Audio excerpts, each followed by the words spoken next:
اسلام نے عورت کے مرتبے کو بلند کیا، اسلام نے عورت کے حقوق مقرر کیے، اسلام نے عورت کو زندہ رہنے کا حق دیا، ہر حیثیت سے اس کے مرتبے کو بلند کیا۔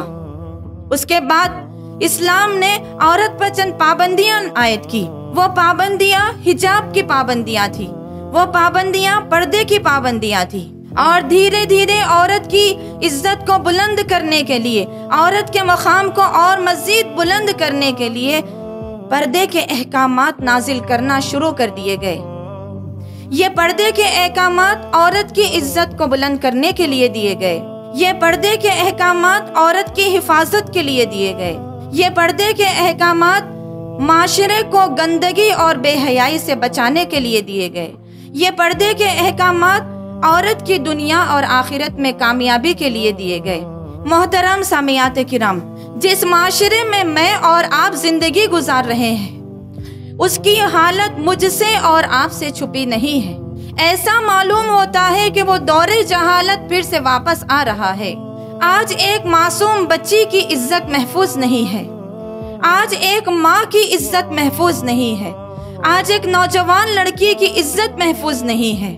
بیٹیوں کی عزتوں پر ہاتھ ڈالنے والے کوئی اور نہیں، صرف اور صرف ان کے باپ ہیں۔ بہنوں کی عزتوں پر ہاتھ ڈالنے والے کوئی اور نہیں، صرف اور صرف ان کے بھائی ہیں۔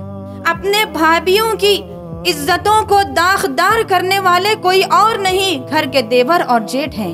ٹیوشن کے نام پر معصوم بچی کی عزت سے کھیلنے والا کوئی اور نہیں، اس کا اپنا استاد ہے۔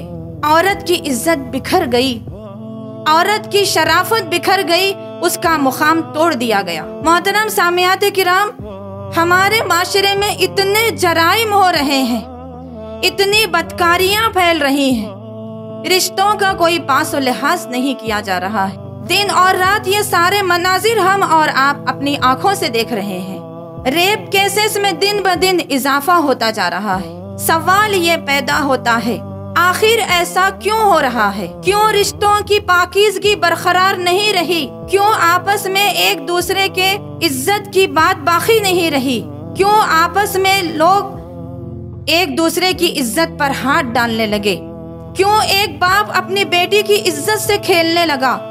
کیوں ایک بھائی اپنی بہن کی عزت کا تماشا بنانے لگا؟ کیوں ایک پڑوسی اپنے پڑوس پر نیت خراب کرنے لگا؟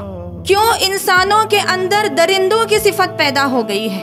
عزیز سامعات کرام، اس کا جواب صرف اور صرف یہ ہے کہ جب عورت بے پردہ ہو گئی، جب عورت بے حیا ہو گئی، اس کے اندر کی حیا ختم ہو گئی، تو دوسروں نے عزتوں پر ہاتھ ڈالنا شروع کر دیا۔ ہماری عزتوں تک پہنچنے کا ہم نے انہیں موقع دیا۔